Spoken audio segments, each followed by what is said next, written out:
Jésus-Christ, l'amour de Dieu et la communication du Saint-Esprit soient avec tout un chacun dans le nom de notre Seigneur et Sauveur Jésus-Christ.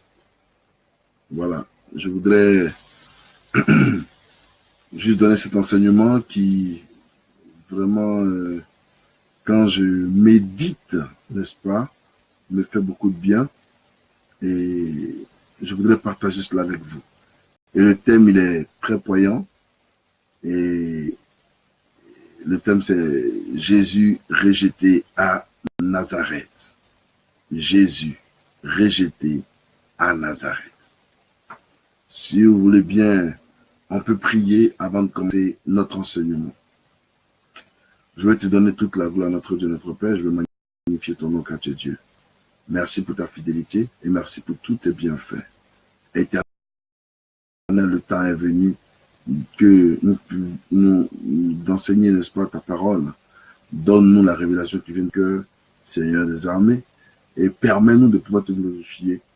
Lève pour te magnifier, des yeux pour voir ta gloire éternelle. Donne-nous de distiller ta parole la plus simplement possible, afin qu'un grand monde soit touché au nom de Jésus. Amen. Voilà, que Dieu vous bénisse, que sa grâce soit sur vous, que sa main soit sur vous. Alléluia. Dieu bénisse ceux qui se connectent pour, n'est-ce pas, ce grand message. Voilà, que le Seigneur soit avec vous, que sa main soit sur vous au nom de Jésus. J'ai utilisé mon texte dans le livre de Matthieu. Matthieu, c'est le Nouveau Testament. Voilà. C'est un texte qui est très fort. Matthieu chapitre 13, le verset 54 jusqu'au verset 58. Voilà. La Bible dit, étant rendu dans sa patrie, il enseignait dans la synagogue, de sorte que ceux qui l'entendirent étaient étonnés et disaient, d'où lui viennent cette sagesse et ces miracles? Alléluia. N'est-ce pas le fils du charpentier? N'est-ce pas Marie qui est sa mère? Jacques, Joseph, Simon et Jude, ne sont-ils pas ses frères? Et Jésus. Et verset 56 dit, et ses sœurs ne sont-elles pas parmi nous? D'où lui viennent donc toutes ces choses? Et ils étaient pour eux une occasion de chute. Et ils étaient pour eux une occasion de chute.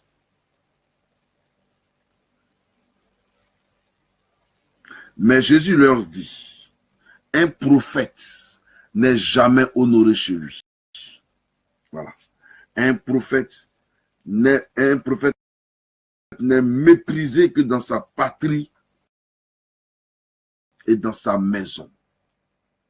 Et il ne fit pas beaucoup de miracles dans ce lieu à cause de leur incrédulité. Bien aimé, je vous disais que quand j'ai lu ce texte, et la révélation qui s'y est, la révélation qui est dans ce texte, m'a emmené à une compréhension plus grande, n'est-ce pas, des choses.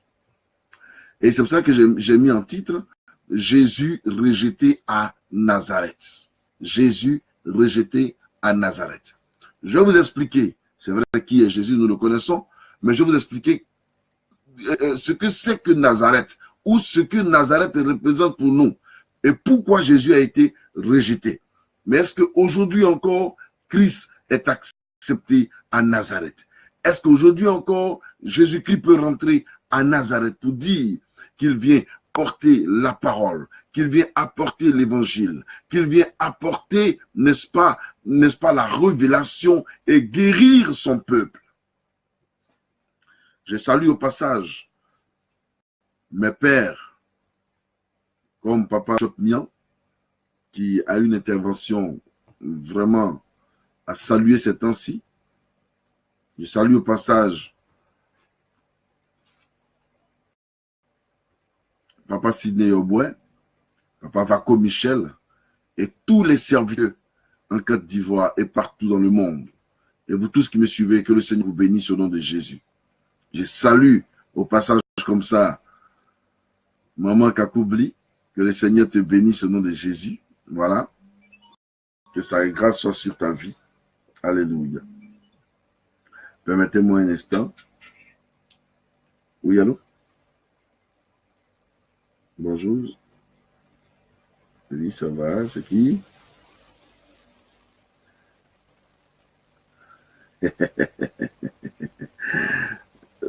D'accord. D'accord, ma fille. Je suis... Attends, je suis en direct là. Je suis en direct.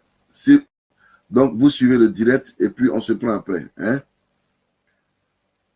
Faut dire à ton mari de mettre de le suivre. Que le Seigneur vous bénisse. Voilà, d'accord. Donc, à tout à l'heure. Ouais, c'est sur Facebook. Ouais, c'est sur Facebook. Tu mets mon nom et j'ai mis et là, lui. Voilà. Voilà.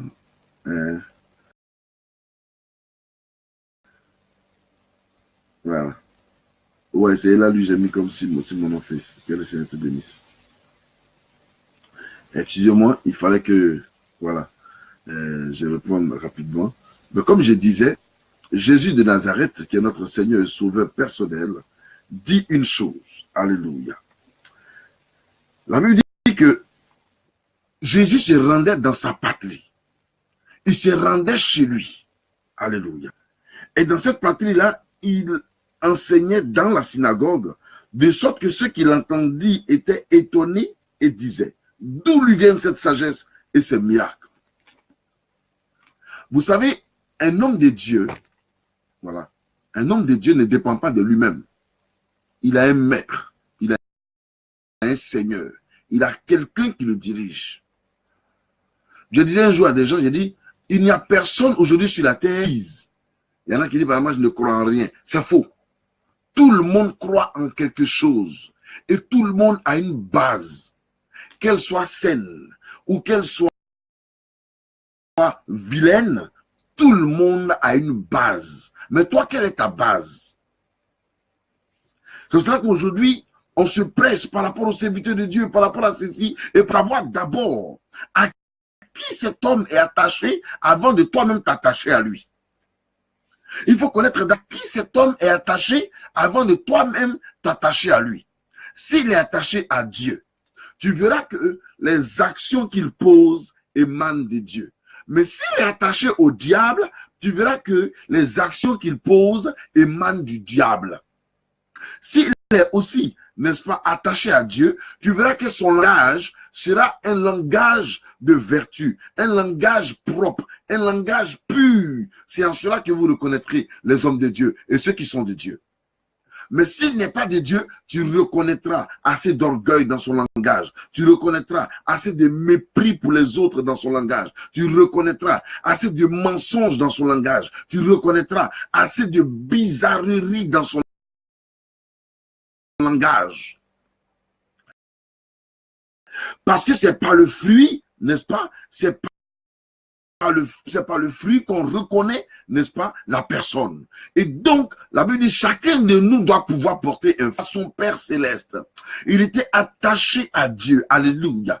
Et le fait que Christ est à Dieu, quelque chose de spécial se produisait dans la vie de notre Seigneur. Alléluia. La Bible dit, en ce moment-là, il a décidé d'aller dans sa patrie. Il a décidé d'aller dans son village. Il a décidé d'aller là où il est né, là où il a grandi. Il a décidé d'aller là. Alléluia. Mais étant là, la Bible dit, quand il enseignait dans la synagogue, donc dans l'église, il était touché. Les gens étaient touchés par son enseignement. Ils étaient frappés par son enseignement. Et les gens se disaient même, d'où lui vient cette grande sagesse? D'où lui vient cette grande sagesse? Mon ami, c'est là.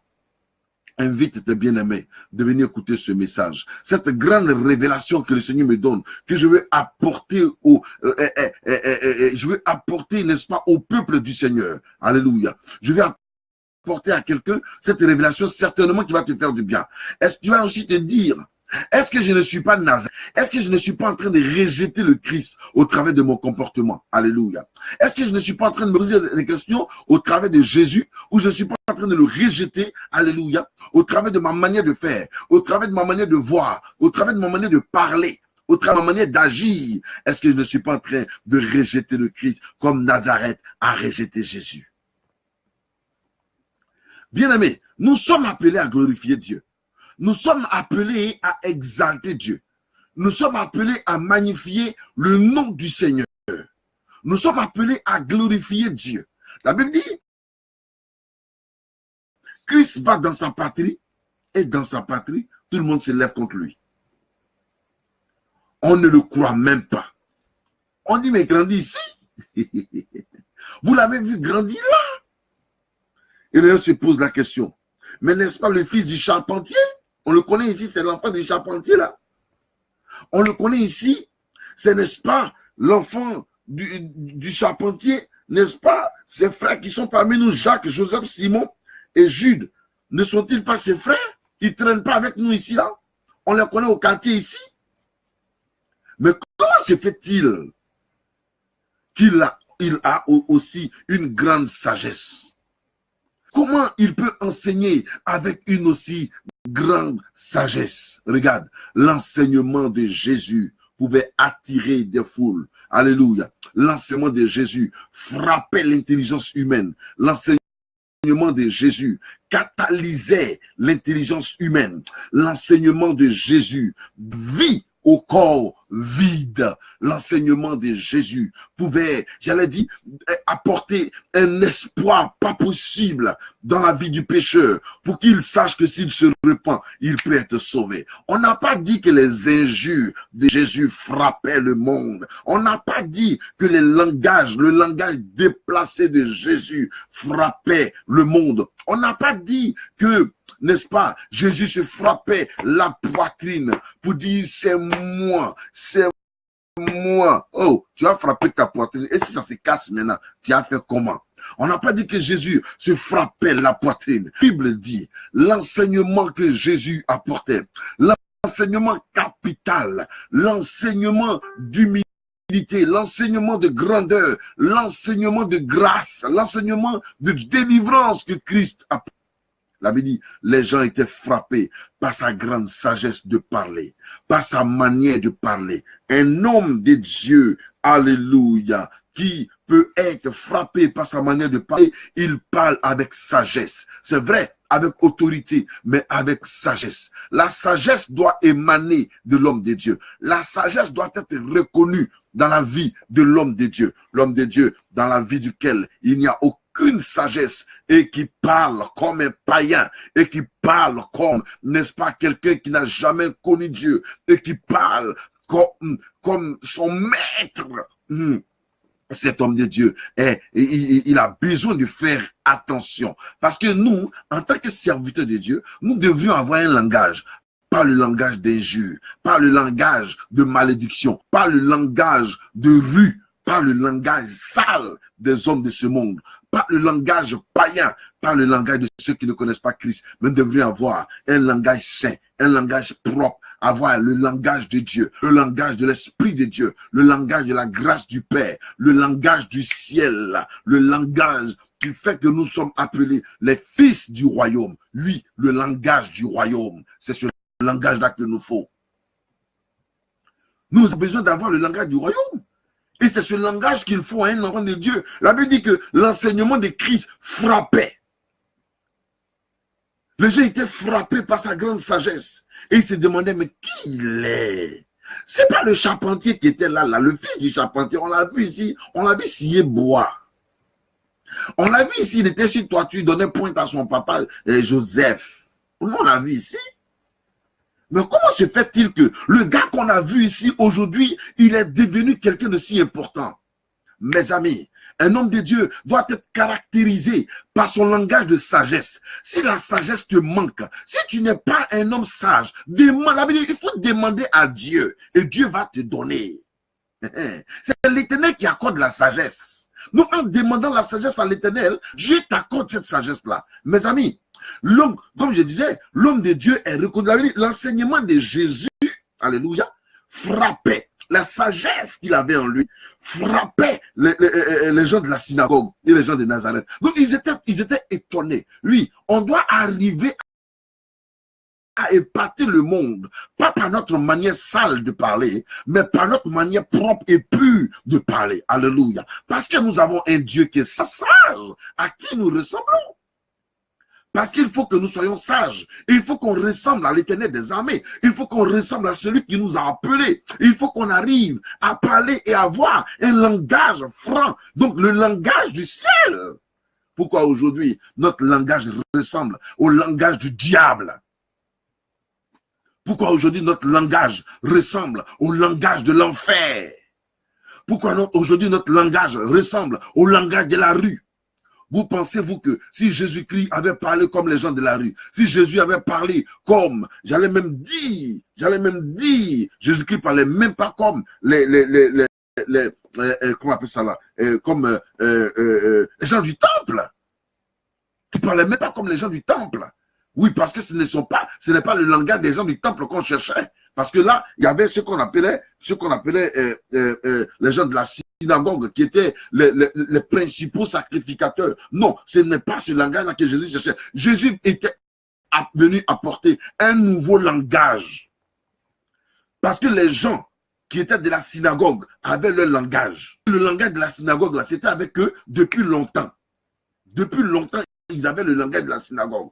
Mais Jésus-Christ n'est pas venu apporter le langage de la synagogue. Sinon, il n'allait pas pouvoir, les gens n'allaient pas pouvoir, sinon, Nicodème n'allait pas aller dire à Jésus, nous savons que tu es le maître qui est venu du ciel, un docteur venu de chez Dieu.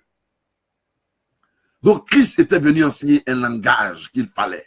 Donc, son langage, sa sagesse pouvait frapper, pouvait immobiliser un plus. Et quel était ce langage? C'était le langage du royaume. Alléluia. Il avait en lui la sagesse de Dieu et le langage du royaume, mes amis. Il faut que nous, serviteurs de Dieu, enfants de Dieu, nous puissions chercher le langage du royaume, avoir un langage. Donc, le langage de Dieu, le langage qui nous ferait assez de bien, le langage qui nous donnerait de paraître véritablement comme de véritables enfants de Dieu. Non, pas comme des païens. La Bible dit on les reconnaîtra par leurs fruits. On les reconnaîtra par leurs fruits. Par quel fruit on te reconnaît? Par quel fruit on te reconnaît?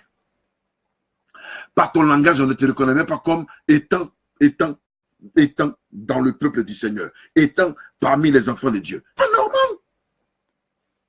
Il faut qu'on se réveille un peu. Parce qu'hier même, il y a une de mes filles qui m'a appelé de Londres et qui me faisait cette révélation. Elle me disait, Daddy, voici ce que j'ai vu. C'est comme si il y a un grand Boeing, donc un avion pas possible qui est venu, qui est apparu comme ça de nulle part et qui était comme ça suspendu dans l'air. Et dans cet avion, démon, des gens qu'on avait déchaînés pour tuer. Ils se faisaient aussi passer pour des serviteurs de l'Éternel. Et ils se disaient, mon cher, et ils avaient des armes. Et ils essayaient de tuer et de tuer. Mes amis, je lui ai dit, ma fille, ce sont les démons qui corrompent le peuple de Dieu. Les démons que Satan a lâchés parce que nous sommes dans les derniers temps. Nous sommes dans les derniers jours.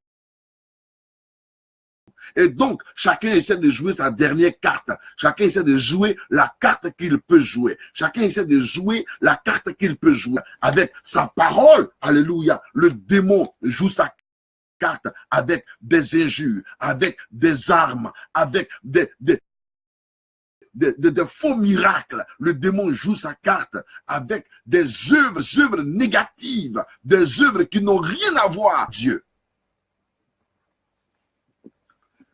Sinon, à quoi ça sert à un homme de Dieu de faire des faux miracles? Sinon, à quoi ça sert à un homme de Dieu de continuer de vivre dans le péché? Sinon, à quoi ça sert à un homme de Dieu de ne pas se répandre? À quoi ça sert à un homme de Dieu, n'est-ce pas, de dire qu'on ne doit pas prêcher que la prédication n'est plus d'actualité? À quoi ça sert à un homme de Dieu de prêcher la négativité, d'être là en train de maudire toujours les gens?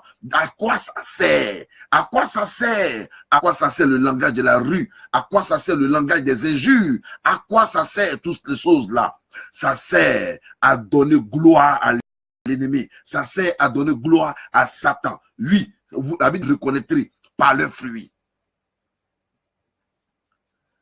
Alors si quelqu'un ne savait pas qu'il écoute ce message, la Bible dit, il est temps de changer. Si tu peux, pendant que tu peux changer, apprends à changer en même temps. Parce que les temps sont devenus difficiles. Les temps sont devenus durs. Voilà. Si je disais tout à l'heure, oh, tu seras béni, il y allait avoir des acclamations. Mais non, non, le temps n'est plus à dire à quelqu'un tu seras béni. Le temps est venu de dire à quelqu'un, oui, nous avons oublié notre identité. Nous avons oublié d'où nous venons. Nous avons oublié qui nous a appelés. Nous avons oublié, n'est-ce pas, à quoi nous sommes appelés. Oui, nous avons oublié à quoi Christ nous appelle. Il nous appelle, Christ nous appelle à une nouvelle identification. Nous devons apprendre à nous identifier. Alléluia. Si nous lui appartenons véritablement, apprenons à nous identifier à Christ. Apprenons à nous identifier dans le Seigneur, dans le Christ. C'est lui notre sauveur. C'est lui l'agneau pascal. C'est lui le véritable. C'est lui le Dieu vivant et vrai. Mais regardez, il y a vous dit quelque chose. Lisons la suite du verset. La Bible dit, il dit, n'est-ce pas le fils du charpentier, n'est-ce pas Marie qui est sa mère, Jacques, Joseph, Simon et Jude, ne sont-ils pas ses frères et ses sœurs ne sont-elles pas parmi nous? D'où lui viennent donc toutes ces choses? Donc, tout ce qu'il dit là, ça lui vient d'où? Mais nous, on le connaît ici. C'est un traînard, on le connaît ici. D'où lui viennent ces choses-là? Mais ça lui vient d'où ces choses? Et puis, lisons donc juste en dessous, le verset 58. La Bible dit, il ne fit pas beaucoup de miracles dans ce lieu à cause de leur incrédulité. Aïe, aïe, aïe, aïe, aïe, aïe, aïe, aïe, aïe, aïe. Mes amis, ce n'est pas le fait que je fasse des miracles qui puisse faire de moi un homme de Dieu. Il n'y a pas entendu ton amen? Ce n'est pas le fait des miracles qui puisse faire de moi un homme de Dieu. Non. La Bible dit, Jésus n'a pas fait assez de miracles dans sa patrie. Il n'a pas fait assez de miracles dans sa nation. Il n'a pas fait assez de miracles dans sa ville. Mais ça ne le diluait point en rien. Il était toujours reconnu comme Jésus. Il était toujours reconnu comme Jésus-Christ de Nazareth. Toujours reconnu comme l'alpha et l'oméga. Le premier, le dernier, le commencement et la fin de toutes choses. Ce n'est pas le fait des miracles qui fait de toi un serviteur. La Bible dit Jésus lui-même, à cause de leur incrédulité, il n'a pas fait beaucoup de miracles là-bas. Aïe. Pourquoi je vais aller faire des faux miracles? Des miracles pour me faire plaisir ou pour me faire acclamer. Si ton miracle n'a pas eu lieu, ce n'est pas ma faute. Moi, je ne fais que prêcher l'évangile. Je ne fais qu'apporter ma part, ma pierre de Alléluia. Si ça a touché quelqu'un, gloire à Dieu. Si ça n'a pas touché quelqu'un, alléluia. L'essentiel, j'ai donné, j'ai fait ma part. J'ai été envoyé, donc j'ai fait ma part. Alléluia. On n'est pas dans un terrain, dans un stade où on est à course, où on demande par exemple qui s'est prêché par rapport à qui. Mais non. On est en train juste d'apporter, nous, en tant que serviteurs de Dieu, un éclaircissement, l'éclaircissement, la parole de vérité, la parole qui enrichit, la parole qui donne la vie, la parole restauratrice, alléluia, la parole qui ressuscite, la parole qui apporte le réveil dans les cœurs, la parole qui donne la guérison au peuple du Seigneur. C'est cela le mandat que Christ nous a donné. C'est cela le mandat que Dieu nous a donné. C'est cela le mandat que le peuple a besoin. Le peuple a besoin de restauration. Le peuple a besoin de vision. Le peuple a besoin d'une vision claire. D'être dirigé par des hommes dirigés par Dieu eux-mêmes.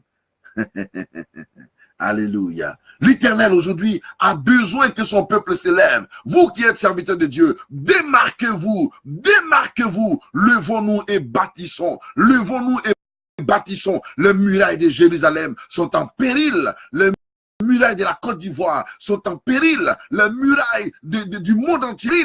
L'évangile est dilué, saccagé. Mais il faut que ceux que Dieu a se démarquent de manière claire et décide d'annoncer la parole et la parole vraie. Décide d'annoncer le message et le message vrai. Décide de parler de la part de Dieu, de parler, n'est-ce pas, et de dire le langage vrai du Seigneur. L'Éternel a besoin de chacun de nous. Toi qui sens que tu es appelé, lève-toi et annonce l'avenir. Parce que des démons sont lâchés depuis le deuxième ciel. Ils sont lâchés sur la terre. Les démons sont lâchés. Et ce sont des démons qui portent aussi le nom de serviteurs de l'Éternel. Ce sont des démons qui ont aussi des cols blancs. Qui ont aussi, n'est-ce pas, qui sont lâchés, qui viennent sur cette terre pour la destruction. Ils viennent pour entrer parmi les serviteurs de Dieu. Ils vont passer pour les serviteurs de Dieu, mais attention. Mais attention. La Bible dit, Jésus a été rejeté par Nazareth, son village. Nazareth, sa ville. Nazareth, sa ville natale. Où il est né. Et l'on l'a rejeté. Alléluia. Oh my God. Christ a été rejeté. Aujourd'hui encore, Jésus est rejeté. Aujourd'hui encore, Christ est rejeté. Il continue d'être rejeté. Il continue d'être rejeté. Cette fois-ci, ce n'est même pas par les fidèles, mais d'être rejeté par les serviteurs de Dieu. Ce n'est pas normal.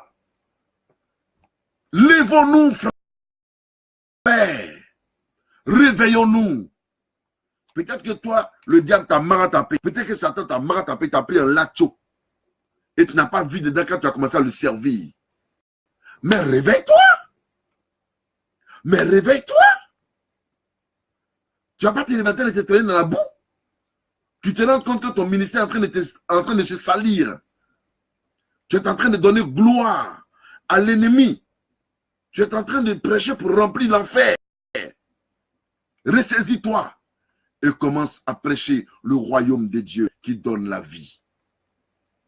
J'ai dit à quelqu'un, si je suis riche, alléluia.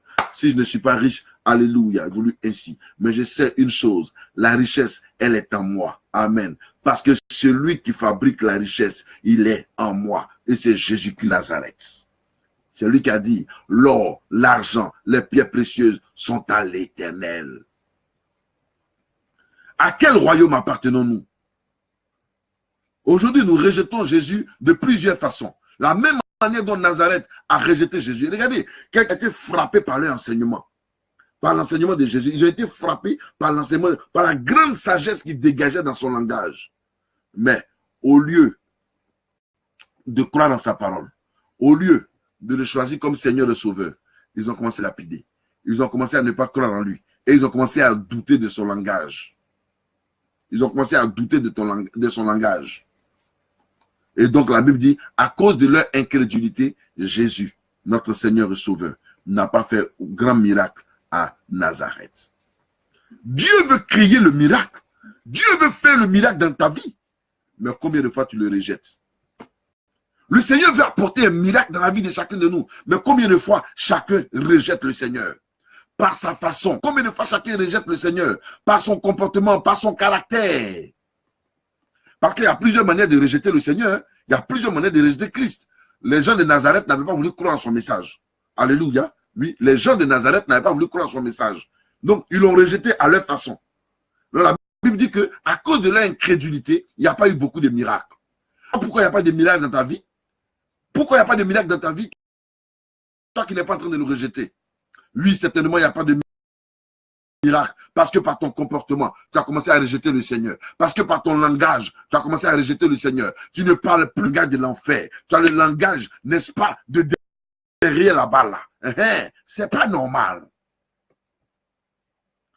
Chacun de nous doit apprendre à glorifier au travers de ce qu'il fait, au travers de ce qu'il dit, au travers de son comportement, au travers de sa marche, au travers de sa façon de voir. Et c'est même sa façon de comprendre les choses. Nous ne sommes pas appelés pour faire perdre le peuple, mais nous sommes appelés pour faire gagner le royaume des cieux à ce peuple merveilleux. Alléluia.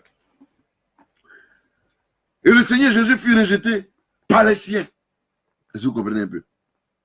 Selon Ésaïe chapitre 53, les versets 1 à 6, je vais faire la lecture, vous allez voir. Ésaïe 53, les versets 1 à 6, certainement un verset que chaque pasteur devrait connaître au moins par cœur. Alléluia. Et où chaque fidèle devait connaître par cœur. Il dit, Qui a cru à ce qui nous a été, à ce qui nous était annoncé? Qui a cru, hein, le bras de l'Éternel?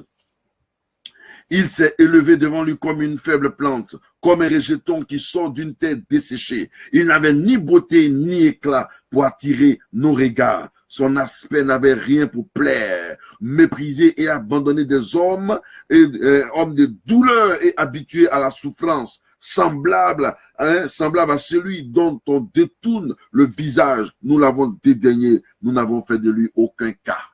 Nous n'avons fait de lui aucun cas.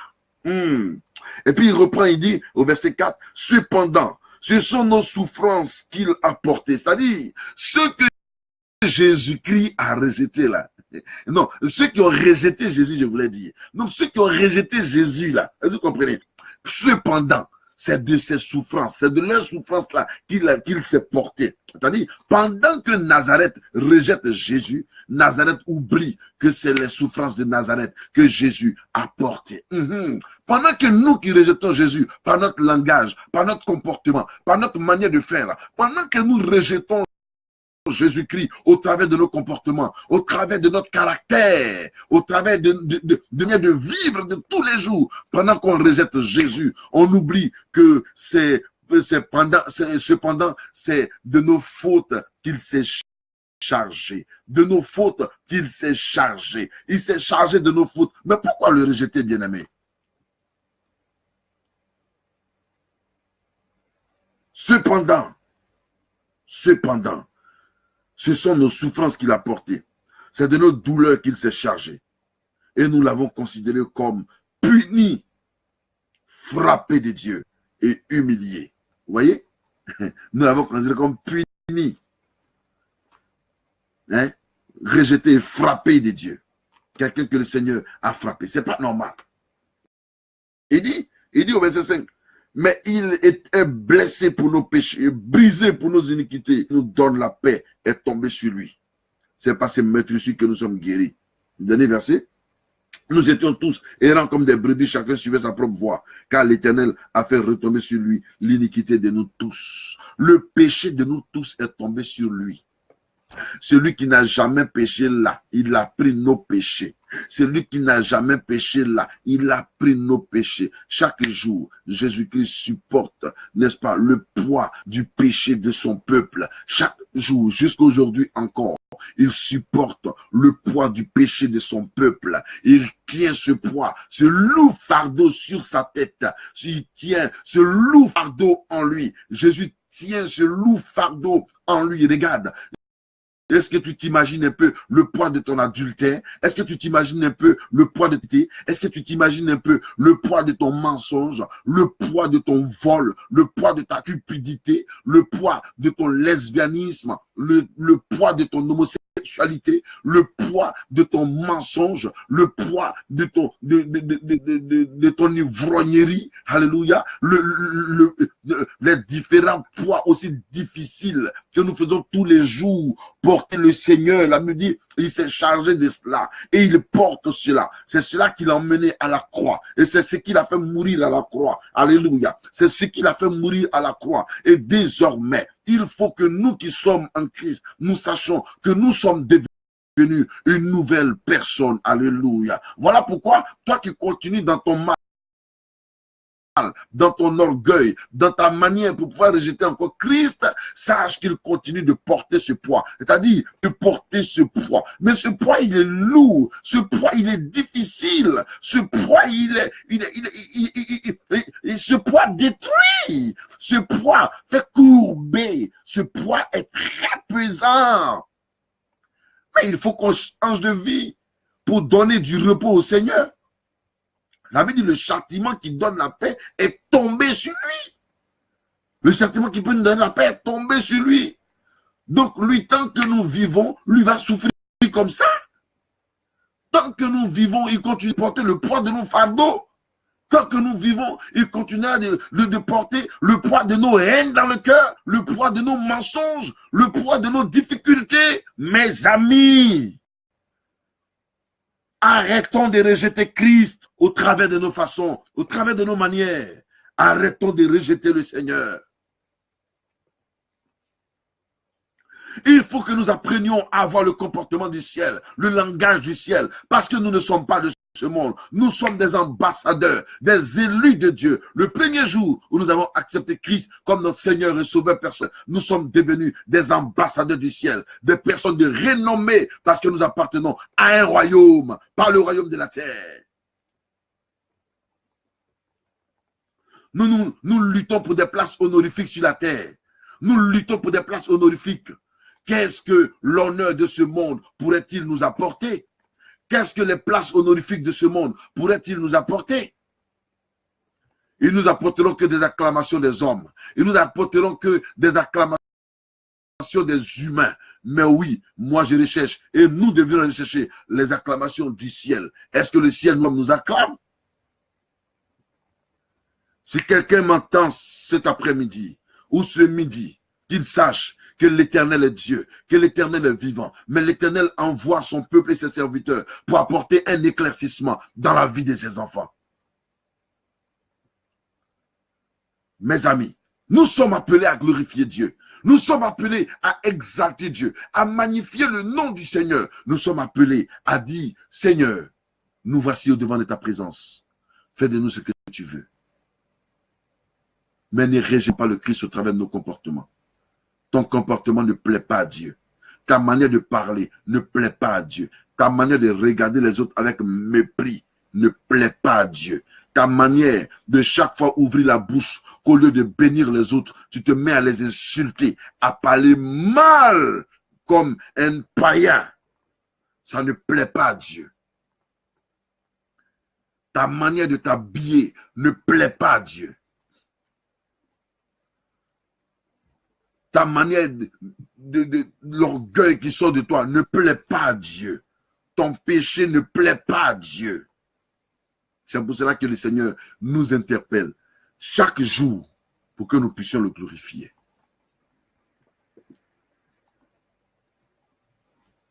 Jésus dit, selon Matthieu chapitre 11, verset 6, c'est ce que Jésus a dit. Et Jésus dit, heureux celui pour qui je ne serai pas une occasion de chute. Heureux celui pour qui je ne serai pas une occasion de chute. Jésus a été une occasion de chute pour Nazareth. Aucun miracle ne s'est produit là-bas. Ou du moins, peu de miracles s'est produit là-bas. Si Jésus dans ta vie est pour toi une occasion de chute, peu de miracles dans ta vie, peu de miracles s'accompliront dans ta vie. Tu auras le soleil, comme tout le monde, c'est un miracle. Tu auras la pluie, comme tout le monde, c'est un miracle. Tu auras de quoi manger, comme tout le monde, c'est un miracle. Mais les choses auxquelles tu t'attends et qui sont fortes, tu ne les auras pas. Tu ne les auras pas. Tu ne les auras pas. Parce que tout simplement, tu as rejeté le Seigneur. Ton comportement démontre que tu as rejeté Jésus. Ta manière de faire, même si tu as la Bible dans la main, même si tu as, même si tu mets toujours les morceaux chrétiens, petit danse, ça ne veut pas dire que tu es un enfant de Dieu. Ça ne veut pas dire que tu es. Dieu seul sait qu'il a rejeté. Et ceux qui l'ont rejeté le démontrent par leur comportement, par leur manière de parler, par leur manière de regarder, par leur manière d'agir. Ils démontrent qu'ils ont abandonné Jésus. Le dernier verset que je vais donner. Aucun prophète n'est reçu dans sa patrie. Luc chapitre 4, verset 24. Aucun prophète, je dis bien aucun prophète, la Bible dit, n'est bien reçu dans sa patrie. Ah, c'est des maillantes. Aucun prophète n'est bien reçu dans sa patrie. Quand quelqu'un a un langage de Dieu, je me demande, pourquoi il m'a bien reçu dans sa patrie? Parce que le prophète, il voit, il entend et il parle. Il n'a pas la langue de bois. Il parle selon Dieu, selon les principes du Seigneur, selon le cœur de Dieu. Dieu lui dit les besoins précis du peuple. Mais il ne parle pas pour parler. Il parle parce qu'il a la solution de parler. Or, aujourd'hui, nos prophètes, quand un prophète te dit, par exemple, ainsi parle l'Éternel, Dieu me dit, il va frapper. Oui, Dieu dit qu'il va frapper. Mais le résultat pour ne pas que Dieu frappe là, c'est quoi? C'est de se repentir pour ne pas qu'il frappe. Pour ne pas qu'il frappe. Aujourd'hui, c'est vrai, nombreux sont devenus des prophètes de malheur, malheureusement. Mais il faut reconnaître que les véritables prophètes existent. En Côte d'Ivoire, ils existent. Partout ailleurs, ils existent. Élie pensait qu'il était le seul prophète qui existait. Dieu dit, Élie, non, hein. Tu n'es pas le seul prophète. Hein. Il a gardé 700 prophètes qui sont cachés dans les montagnes. Qui sont cachés dans les montagnes. Et ils sont là-bas. Il les a gardés. Donc ne crois pas que tu es seul. Ne crois pas que tu es seul. Ceci étant, je veux exhorter quelqu'un qui m'entend et qui m'écoute. Je vais dire à une personne, n'érez pas Jésus. Choisis-le au contraire. Mets-le dans ton cœur. Et laisse Jésus diriger ta vie. Comme il a dit dans Apocalypse chapitre 3, le verset 20, je me tiens à la porte et je frappe. Si quelqu'un entend ma voix, qu'il m'ouvre la porte. J'entrerai chez lui, je souperai avec lui et lui avec moi. Donc, appelle Jésus de venir souper avec toi. Appelle-le de venir souper avec toi. Car Jésus veut souper avec toi. Jésus veut marcher avec toi. Jésus veut entrer en contact avec toi. Ne le rejette pas. Ne le rejette pas par tes pensées obscures. Ne le rejette pas par ton langage malsain. Ne le rejette pas par ce que tu entends tous les jours. Il y en a qui n'aiment plus écouter les chansons chrétiennes. Ils n'écoutent que les chansons païennes. Mais même les chansons chrétiennes même sont devenues plus païennes parce que tout simplement, on a copié ce monde. Ce n'est plus le monde qui nous copie, mais c'est nous qui copions le monde. Ce n'est pas normal. Il faut qu'on se réveille. Il faut qu'on se réveille parce que le temps est arrivé. L'heure a sonné pour que chacun prêche la vérité. Ce qu'il a en réalité dans le comme prédication, mais pas ce qu'il a dans le ventre comme injure, comme malpropre, comme malsain, comme ce qu'il a dans le ventre comme ténèbres. Ah, oui, puisque la Bible aussi dit que c'est de l'abondance du cœur que la bouche parle. Donc, c'est de ta bouche on connaîtra quel est l'état de ton cœur. Que le Seigneur nous bénisse. Shalom, bien-aimé. Shalom.